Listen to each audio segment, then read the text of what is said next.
denies that stasis that obviously buys so much time in the Cataclysm. Yeah, that's still going to get banned away from Delight. I think that's generally a pretty valid pick.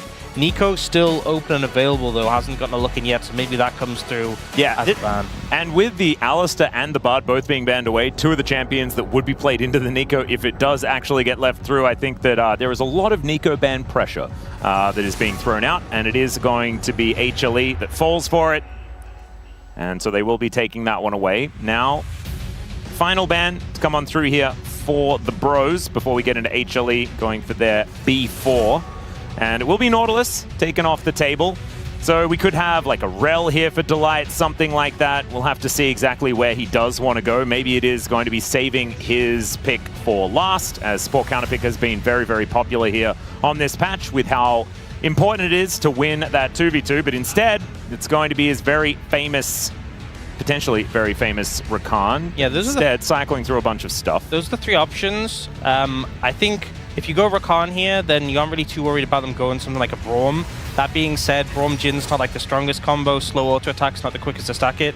But I think there's not a huge amount of threat for Rakan. There are some games, like if it had been the Pantheon Talia, there is that Unraveled Earth threat on the Rakan, but this feels like a pretty game. And actually, this has ended up being a flex of the Pantheon and bringing out the Nocturne instead. So, bit of a clever game here from the Bros. Now have that Nocturne Orianna combo, and then running the Pantheon support. So a lot of bans were thrown towards the support, and Bro were like, we already have ours in the bag. I can't remember. Do you think Zeus is good at Kennen?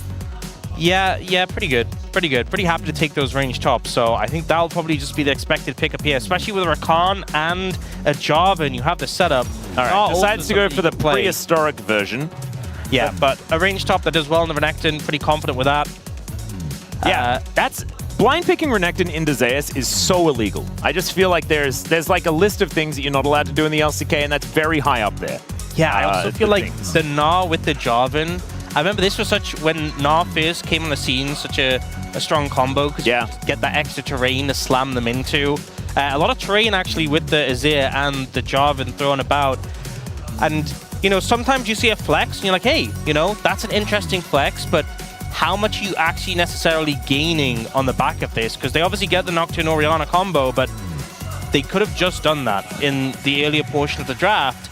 And the Pantheon support that comes out, you know, we've seen it have a lot of early damage, and you have that obviously that survivability with the Aegis that comes out, but it can really struggle later on, especially if it doesn't snowball. And the value that Rakan has in the 5 presenting their own outfits. Let's get into it. Game 1.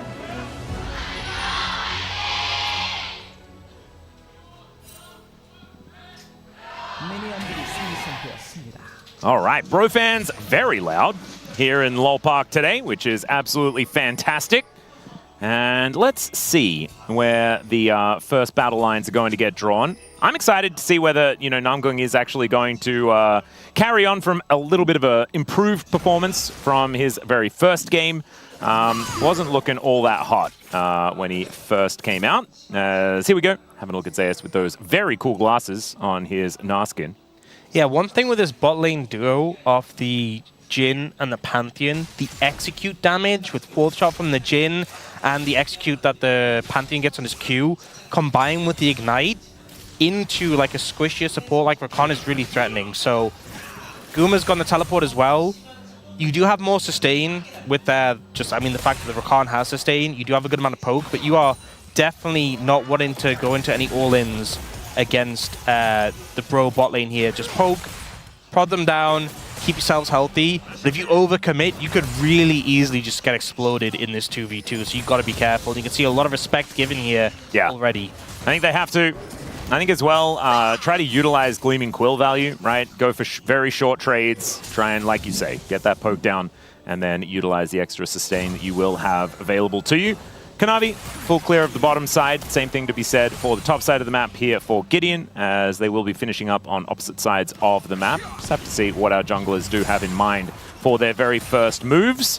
So interestingly, Teddy actually went Cosmic Insight instead of Cashback. So all the 80 carries have been running Triple Tonic and Cashback. And the reason Cashback has been so popular is it did get buffed last year, but also now you get 6 items. It's so much value. By going Cosmic Insight instead, you get the lower Summoner cooldown, but it means you're just losing a lot of money over the course of the game. Like, by the time you get to like 4 items, that's, you know, 1,000 gold just gone in comparison to your lane opponent. So definitely something that will add up over the course of the game. We'll see exactly how he's going to be able to utilize this, as Delight does have to battle dance his way away. And Gumayusi with some blight stacked up. HANWHA is looking a little worse for wear, but they'll be okay. This is exactly what we were talking about, right? If HLE can continue to just do little trades like this, then things should be all right. This casting here towards the top side avoids the boomerang quite nicely there, but we know that this now matchup is just not a whole lot of fun. Yeah, and especially it's one of those matchups where it's not like, okay, it's a little uncomfortable early, but you can just deal with it until later, because eventually in the side lane, the Gnar will just run you down.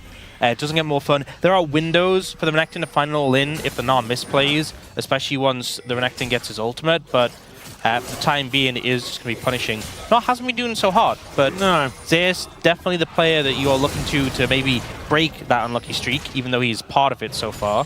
Yeah. We did see the Gnar blind pick yesterday, which really didn't help. That was one of the more strange draft decisions that we have seen so far here in the LCK Cup. But this was definitely more of the counter pick option, and Zeus, certainly a pretty good one to pilot it, as this was the champion that he debuted on all those years ago. And he won that game. He did look pretty good on the champ as well. So since then, has just continued to do a fair bit of winning. As you guys know, the history of these T1 players has been a fair bit of success, as it turns out. That's all right. Namgun goes in. It's a decent deadly flourish there from Teddy, who was reloading for the majority of that little exchange. Yeah, one of those issues. Resets have come in, and I feel like that's the window once you have the reset where the Brawl bot lane is going to feel confident. You know, when everyone's healthy again. It's like attrition for HLE's bot lane, and just looking for the burst from the Bro bot lane. Nice dodge in the Gleaming Quill. That ability heals so much ever since they buffed it. It was a while ago now, but it feels like you're playing against Soraka when you try to dodge your Qs, and each one that lands, you're like, okay, well, that's just undone a trade. I mean, look how much that value just got there from Delight connecting it. Yeah, it's kind of ludicrous. The one good thing here for the Bros is that they just do a lot of damage quite quickly. So you were talking about the executes and things like this, the ignite that Namgun does have. If they do actually go for an all-in, if Gideon does finally get towards Paranoia and makes his way towards that bottom side, I think it's still going to be very dangerous here for Gumayusi and Delight, especially when Guma doesn't have a massive amount of peel. If Zeka isn't in the area, for example, or if Zeus doesn't have Mega.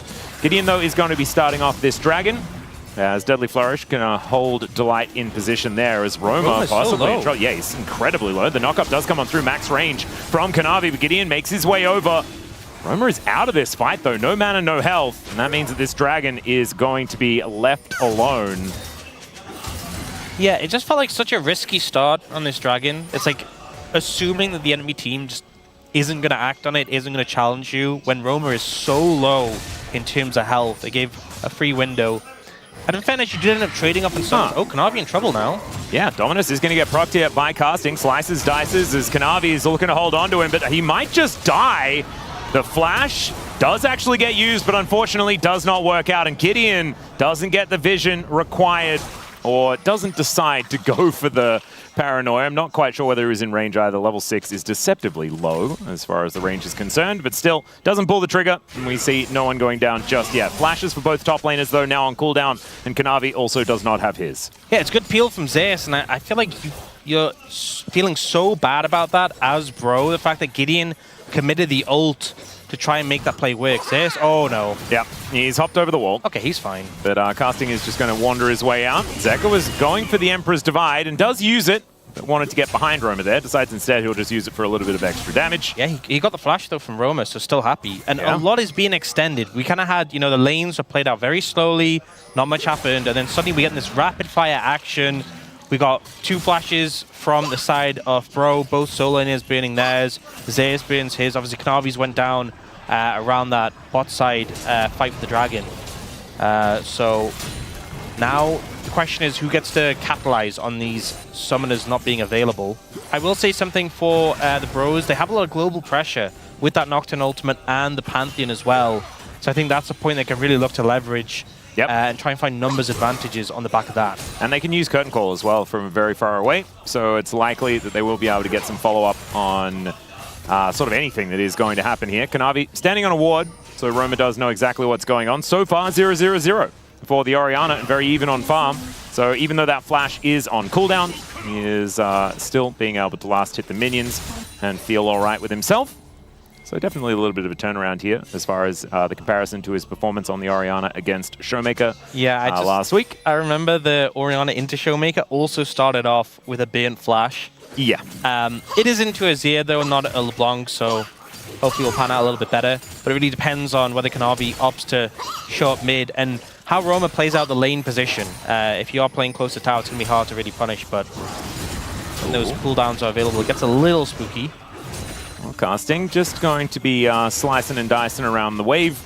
Pick that one up. Gideon should be able to grab these last remaining grubs. First one did go over to Kanavi though. Decides that he doesn't really want to fight for too much more. Zeus almost takes a second one there for HLE. But not going to be the case. Yeah, very close. As that is going to be 2-1 as far as those grubs are concerned. But still a 600 gold lead for HLE. The game very even. I feel like we've seen a lot more of these early games where it's just a bit slower until a big fight happens and that kind of opens up the game. Yeah. I think with home guards as well, it's really harder to punish too heavily. You know, if you force it back, but even if you do kill someone, quite quick to get back to lane. Now, I feel like they are setting up potentially for Roma. Roma's playing very defensively, as he should be. Yeah, I feel like he's learned from what happened earlier on. Slow and steady wins the race. And, you know, maybe that is not the way that he plays things out in solo queue, which I think I could understand. But just going to get some vision down. First streak still hasn't been taken here at 9.5 minutes.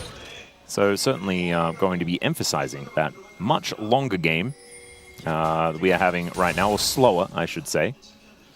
500 gold, though, still the lead here for HLE, and I think they're very happy to play a slower game with the composition that they have. Is Roma going to get picked up, shoved back, and destroyed here? As in goes to light, that is first blood going over to Zeka, as he's now looking to try and escape. Gideon wants to get on top of him and does manage to help Numgun get the kill.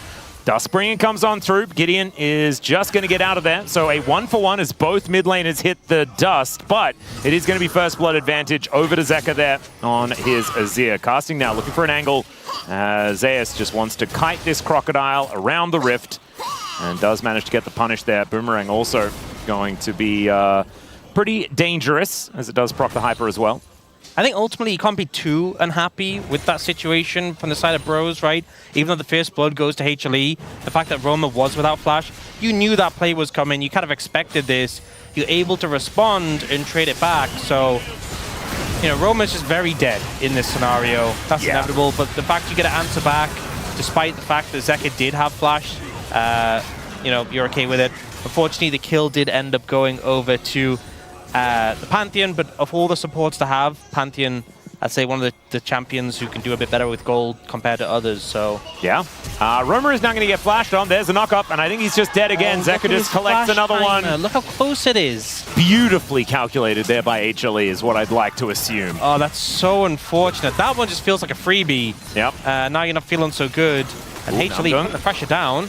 Chains of Corruption does go wide. Gumayusi unfortunately not able to hit that one. And HLE...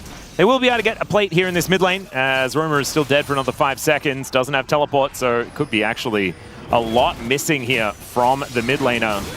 So once again, 1,000 gold almost the lead here for Zeka in that isolated 1v1 against Roma. And they're going to translate that into a dragon as well. HLE really starting off, putting together a big advantage as casting here on this top side of the map, trying to channel the Lord's Renekton as best he can. And it's a struggle. Yeah, he's not having a good time. Yeah, and Morgan, let's be fair, did have some rough times as well. I feel like it was just Roma being baited in by the fact that he knew these big cooldowns weren't available, and his flash was nearly back up, because you saw how defensive he was playing without his flash being down. And then you look at that clip, and it's like, okay, this is crazy. Yeah, bit of an overstep, immediately punished. Good gank there by Delight to punish. Ooh. And now HLE with a pretty sizable lead, 2,000 gold ahead. Yeah, 12 minutes, that's actually a big deal. Yeah. And look where the gold is as well. You know, there's a good spread between all 3 laners. Yeah. Exactly where you wanted to be. Carries with money. And Namgung, he's the one that did manage to pick up that kill from earlier on. And so there's a reason why he is slightly ahead. But Delight helping out with both of the kills so far has meant that he is able to keep up completely. Zeus now underneath this turret as the Mega Gnar. And we'll be able to take another plate by the looks of things. Yeah, that's very comfortably going to go over his way. So even more money into the coffers of HLE. As a possible fight here is Delight going down relatively low. Roma looks for a bit of an angle here, holds on to the shockwave, and there it is! Gets thrown out, delivered by the Nocturne, as now Kanavi going to have to flag and drag his way out of there. As Control Ward does go into that brush, casting continues to be in trouble as Teddy looking for Guma. There's the knock-up. Sorry, the stun potential on to Guma, but does just flash the wall, gets out of the way. Namgung, no joy for him. You know what's really tragic is that Delight's support quest, he actually got over the gold threshold, but you can't level it up while you're in combat. So he clearly got the gold he needed to get it over the 800 threshold, but because he didn't have the Celestial opposition there, it was so squishy. Oh yeah, you know? True. And you saw how he just kind of got exploded there. Now it does have the Celestial opposition, and if that same play had happened again, he would be a lot harder to kill. But you see going in here, to be fair, looking at this play, it would have just got procced by that phase Q. He would have just died anyway, in hindsight. And there was probably a bit of overkill there as well, as the Shockwave did what looked to be about 50 damage. You know, I was running the Delight defense. Celestial opposition ain't saving you there, buddy. However, you know, still a valid point and something that people can think about for the future. Well, he has it now, so there you go. Yeah. Zeus also going to be throwing out an ulti towards casting here as the boulder does go wide. But there is the knockup from the grand entrance. Delight just going to walk it off here as Kanavi wants to make his way in. Namgung is in position though, and Gideon off to the side. So I think this 3v3 should be enough to dissuade any potential dive. As we'll just have to see, because it looks like HLE is still keen for something. The health bars are relatively low, and this turret is also. Teleports come forward from Roma, who wants to be able to save this as they do get rid of the minions. As Namgung, decent little Aegis. But these sorts of plays feel so bad because Zeka's on the other side of the map. He's just going to be able to push down and get some plates on this tower. You're not actually saving the tower in the long term. You're just stalling it. Like, this tower is not going to survive forever. Look how low it is. I mean, it's probably down on this wave, right? Yes, I mean, he only has Roma to deal with. Decides not to push it forward, but I think they're going to go for the Herald. But the thing is, everyone was so low. You're still giving a pressure on that side of the map. The teleport isn't allowing you to make a counterplay. It's just stalling their play out. That being said, they are now back on the map and looking to contest this Herald, so... Yeah, walking up now. Kanavi takes the long way round. Does have to flag and drag to get himself to relative safety. Now gets back over the wall as they look for the smite fight, but there is the combo! Blast Cone does come on through there, but Guma nowhere to go from that, and the Rift Herald, it actually reset. And so the bros don't actually lose anything out of the play. They just blow up the Varus and get on with their day. Yeah, catch Gumayusi without flash, and that's the power of that Nocturne Orianna combo. And now HLE, no real way you can fight this. Everyone's healthy again. Everyone got a chance to reset. So maybe the TP value coming in there, giving them some time to get back on the map. Oh, Kanavi just steals it away. Looks to get in there to try and grab the eye, but he will just be dying for it. Zeka trying to get on over. Finds one with the Emperor's Divide and then just finds the Death Chamber. Now the curtains have been called. Delight does collect Shelly. So the 2 sacrificed for 1 Rift Herald is going to be thrown down immediately here as Gumayusi is going to usher her towards this outer turret in mid. But you can see it in the gold, the bros actually being able to pull this back quite considerably. Oh, stun does come on through here as Namgung's back one more time. Oh dear. Gumayusi got a little bit of practice going into the Death Chamber just recently, and he is going to do it once again. This game has started to turn extremely chaotic. I like it. I feel like the LCK Cup this year has been a lot of this. I think every single member of Bro flashed here. So we have this combo that comes in, and they can obviously just kill Guma. But then in this ensuing play, so all 5 flashes are up. I'm going to try and see if we can count them. All right. So this play comes out. First flash. Yeah, there's 1. And then the shuffle comes in. There's 3. Yeah. That's 5. So oh my god, everyone. Member of Bro Flash did not play. Yeah, wow. And so I said it wrong. So Zeka went in and he found one person with the Emperor's Divide. However, he did find every Flash that was still left up. That's some crazy summoner economy right there. Fortunately, the bros did pick up the Dragon, so they don't have to worry about... They will have their Flashes back for the next one, but it does mean there is a period of time where they are without those summoners. I really like this quote here from chat. Bro Flashes together. Yes! Chad. You know what? Just gorgeous. They're a new roster, right? We needed to see some synergy. That was synergy. Yep. Right? That was synergy right there. The camaraderie is just still looking beautiful. As blue buff going to be stolen away here by HLE. Comfortably so. Gumayusi is going to be gathering that one as Teddy is going to collect a red. And we'll be back about our business. But 1.7k here at 18 minutes into the game doesn't feel as dire as the 1.2 at 12. Yeah, it's definitely slowed down. And you look at the goal differences. Zeus is ahead, right? The Snar is going to be a bit of a menace in the side lane. But, you know, mid lane, there's a bit of a lead. 80 carries. Teddy's ahead, despite the fact he doesn't have cash back.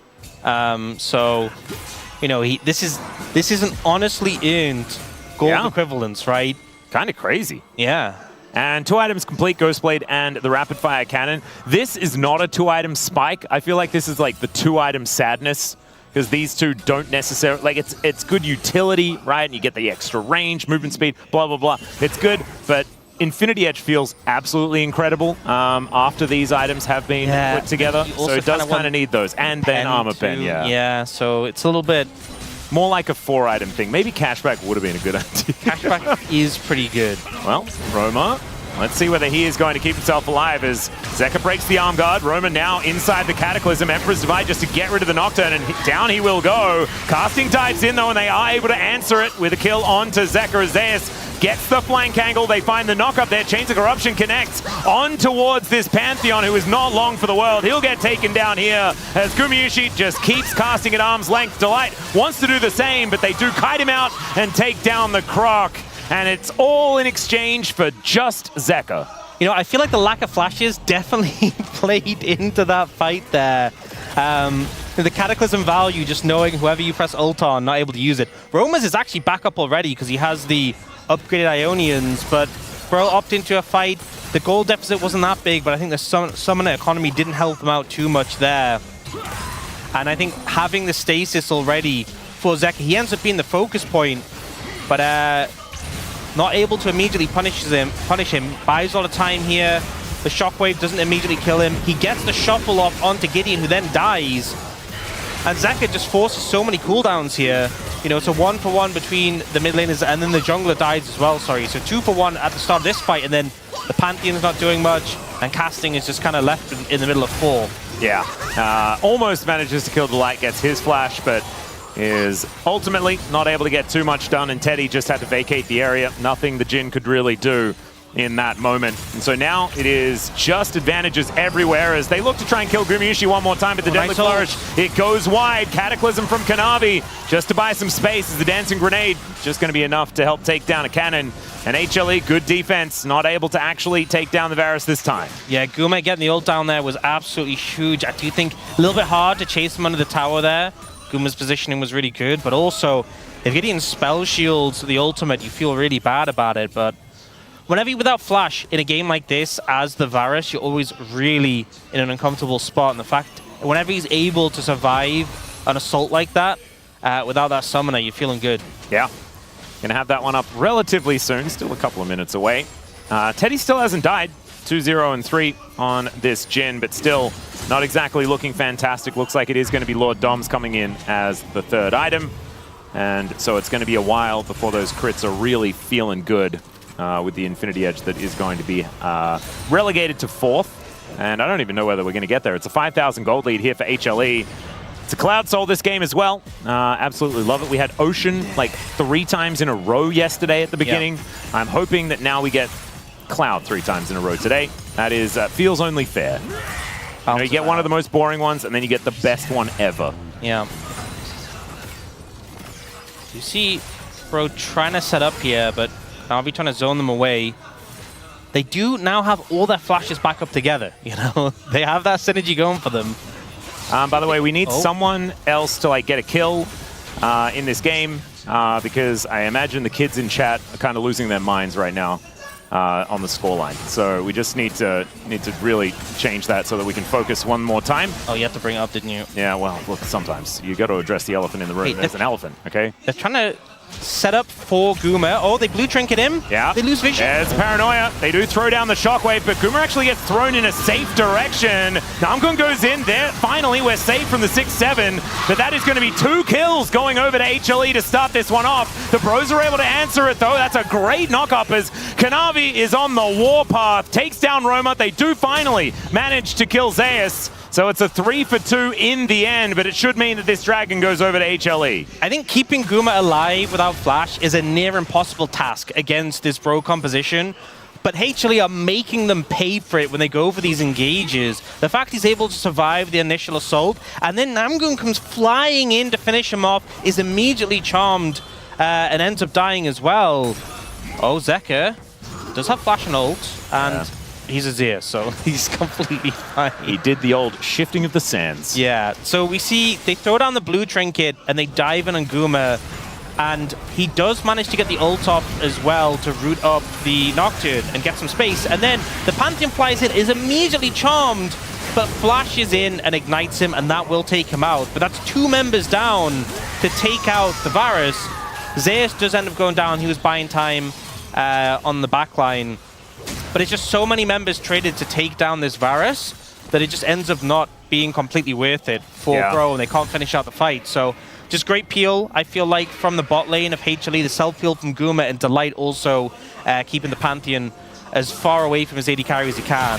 Oh, Delight does manage to cleanse that one off, thanks to the unsealed spellbook, so is not going to be taken down here. Teddy, though, does have Mortal Reminder now completed, so going to start doing a bit of damage here in this game, especially as armor does start to get stacked up, and sort of just naturally from levels, especially at this stage of the game, it is going to be very valuable to have some pen in the build. So no worries there, but does really want the Infinity Edge if he wants to be doing any damage at all in this game. Duskbringer connects onto Kanavi, but nothing too much else going to come of it. And so HLE with a massive amount of control. You know, 5.6k is a very large gold advantage. They've got a couple of Drakes set up, not exactly with Soul Point just yet. 3.5 minutes, and they might be able to just use the map control they have in order to lock that one down. Yeah. And if they do go for a slow and steady game, it should just very comfortably go in HLE's hands. The thing is, they have been a little fast and loose with some of their decision-making, especially last week. So we're hoping they can get it together this time around, just play a cool, calm, and collected game. Maybe channel some of what we saw from DRX, perhaps, in their first game yesterday, which was just some beautiful macro play and controlling the Rift where they can. This is a game that is certainly open to a play like that. Zeus is going to face check a Renekton, and does try and hop his way out of there, breaks the Fear Tether, as Deadly Flourish is going to go wide, so that is no assist going over to Teddy. A lot invested, though, as now the Baron is going to get started.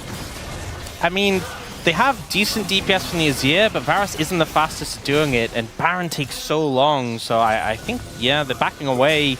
Just don't have the time to do it, and honestly, that whole time you were talking about the slow and steady macro play, and I saw Zeus walking up to that brush. I'm like, this is on you, Max. Yeah, he's setting that up. I mean, sometimes you've just got to go with where the comedic timing takes you, you know. And that's sort of where we were there, because we all knew he was going to do it. Yeah. The fact it was prompted as well with the vision toggle before that, kind of setting up the spook, and then it happened there. You know, the spookiness came through. Jonah Strong just knew. All right, casting going to be taking some crystalline overgrowth here towards the bottom side of the map. I think that he should be able to pretty comfortably take this turret down on the next wave that is conga lining its way forward. It's going to get there, won't even need to walk away from the turret. As we do see Kanavi starting this one off, but that ward gets all the value that the Bros require. They throw down another one just to make sure they know exactly what this health bar is looking like, and Paranoia has been available as in goes Namgung. That is going to be the steal from Gideon as well. Highway robbery as he is going to get taken down. 2 dead, but they do steal the Baron, so they keep their base alive most likely. HLE looking a bit worse for wear, but they do keep everyone alive.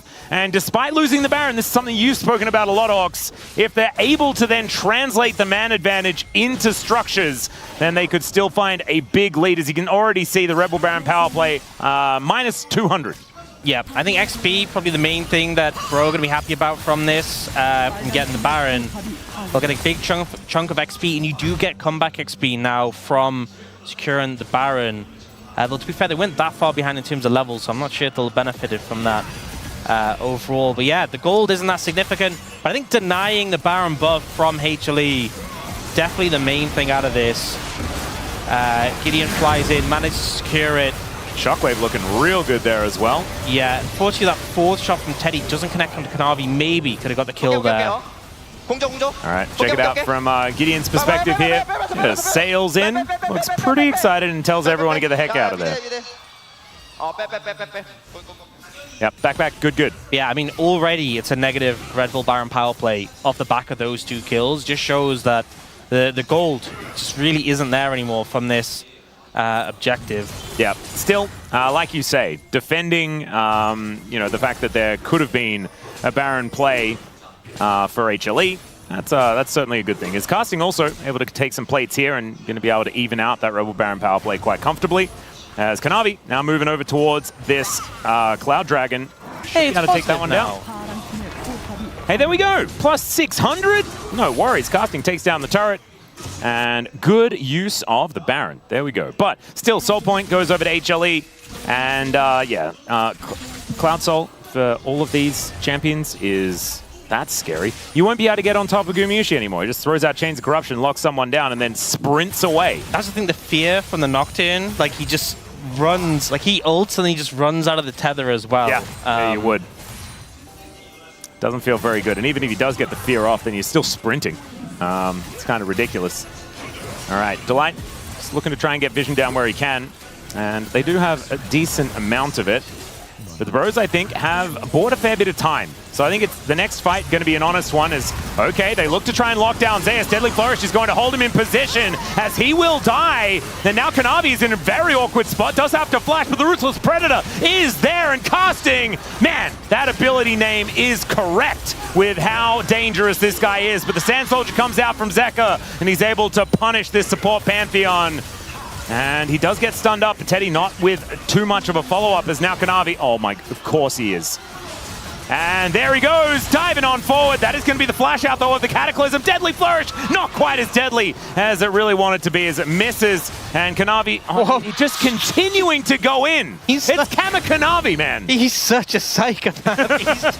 He goes in again. Chill out for a second. Please just go home for a bit, man. I know you've got a GA, but like, come on. All right. He wants to put it to use, so that's the only thing I can get from this. You only get value if it's on cooldown, okay? All right, that's a very deep teleport. All right, in goes Delight.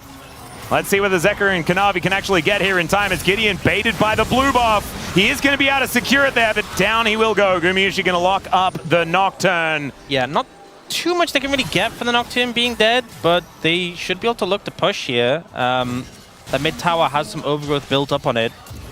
Problem is, they don't have a Baron buff, and the Orianna should just be able to clear the waves out. We'll see, though. Maybe they can look to threaten her off the turret. Quickness is about to come up and available. Chains of Corruption set too. Yeah, this is a bit scary.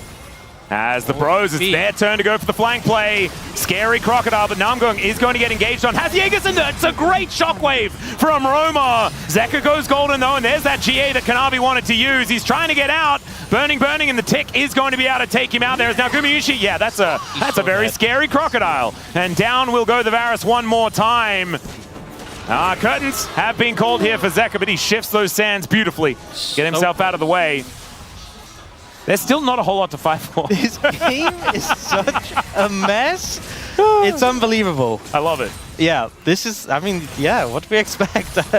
2 teams fighting for their first win in the LCK Cup. Bro has been here many times before, fighting for their first win. HLE, not so much. You know, the defending first stand champions still yet to find a victory here. Yeah, I think there was some stat which was this is the first time ever that HLE has gone 0-2 in their first week of play. Oh, really? I think I saw that somewhere. I'm going to trust that I'm going to trust the source if I saw it somewhere online. Wow. I think if you saw it online, it's probably true, right? Yeah, people wouldn't just go on the internet just and lie. On the internet. That's yeah, that'd be crazy. No, don't do that.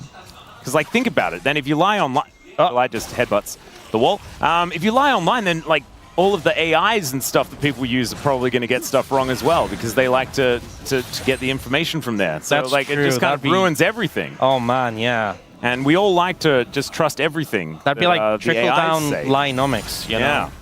A bit of being facetious here on this broadcast currently, as we are now just going to look forward to the next fight. Likely to be in about 10 seconds' time, as the Baron, as you can see, swimming up the river. Yeah, Guma's flash did get burned in that last scenario again. Possibly could have just held it. I think his fate was pretty assured. And also, Teddy now has IE, so he is doing damage. Yeah, he's scary. Doesn't even need cashback. He just builds his items the old-fashioned way, one at a time. Yeah, it's beautiful. He's also got a cheeky BF sword there as well. So a new best friend in that inventory. And yeah, Teddy, when he finishes that off, what is it going to be, a Bloodthirster or something like that? He's already really hurting. But every one of these bullets is going to be painful. As okay, here we go once again. And yeah, Gumayusi's not allowed to play the game. It's just kind of illegal at this point as the Aegis goes up there from Nungun to keep him alive. But the turret gets angry once again. It looks like they're not going to be able to take down the Pantheon though, and he is allowed to escape. Their use of just pressing man-drop paranoia over and over again, it's working. Yeah, and now Baron's up, Dragon's up. You know, you've been a lot of cooldowns there. Maybe just head over to Dragon with Guma being dead. Do you need to heal up, though, in the meantime? Gideon's just going to solo it. Yep. Amgun's getting back on the map. They are moving over towards the Baron, and Gideon obviously doesn't have the ult yet to get over, but it's coming up soon. He wants this Dragon. He's committing, so you're going to have to force him off this objective, and it's going fast. It is going very fast. Zeka does so much damage to this. It's okay. Pre-exhaust onto casting, and that is going to be Kanavi locking down the Baron. That is just the 1-2-3 punch onto the Orianna to take him down, but casting gets on top of Zeka. He has to go golden, and casting's going to get wiped out. Finally, Gideon makes his way in. The flash, and Gideon closes the gap onto Zeka. And now Teddy's trying to fight this one out. Finally, Gumayusi shows up, and he is angry after getting targeted earlier. That is going to be only the Nocturne left alive, but not a whole lot of Barons are left on the map as it's only Delight glowing purple. 17 kills each. What is this game? Wait, he dropped the Dragon. He didn't finish the, the Dragon. Oh, man. It's just crazy. This play is objectively exactly what Bro wants, and then it just doesn't pan out in any way at all because they go from this to like, okay, we'll kill the Dragon. Then he has to leave the Dragon and deal with the Baron, but they don't stop the Baron because he's too late. His ult's such a short cooldown at this point because he has 5 stacks of Ultimate Hunter and the Experimental Hexblade that his ult actually comes back up in a couple of seconds. And look at Zeka, by the way. Look at this little drift trick. Oh, what the Nearly heck? gets him away. And then Guma even teleports in to clean up. And in the end, the Baron power play after this was a 1.5k advantage for HLE. Yeah, it's the old Baron. Let's just say that it's now 1,100. Dragon is still up. The game is still undecided. I mean, it's 3,000 gold. It's nothing here at 35.5 minutes. It's chaos. Yeah. That's what it is. And Teddy has the old 6 items already completed, as does have Storm Surge now done. Has the extra spot for the control ward. Oh, wow. Beautiful. What a team player. You love to see it. All right, let's see who's going to be able to pick this one up. This is Cloud Soul for HLE if they're able to get it. And the Bros just looking to try and deny. There's the Paranoia. Shockwave does nothing at all. As Zeka once again shifts the stance to get himself out of there. You can see Zeus being so annoying in that backline. Finds the double stun and keeps himself alive for such a long time. It's Kanavi that gets a double as he wipes out the carries of the Bros. And casting not long for the world. They will be able to get the soul, but most importantly, they very handily win the fight, and they may just be able to win the game. I don't think they can clear the waves. Those 2 against the 4 strong of HLE. Overgrowth in the tower as well, going to make it easy to take. This should just be the game end unless Gideon and Namgun can pull off a miracle here. I don't think it's enough. And what did I say to you when you first turned up at LoL Park today? I was like, are you looking forward to the 6 gamer? Well, I mean, this was pretty close. We might actually have a 3-game series here in our first one, but this time, HLE are going to be able to find the win in game number 1. An absolute bloodbath with 40 kills in 37 minutes. But there it is. The orange tank takes down the Nexus. and will pick up the victory here.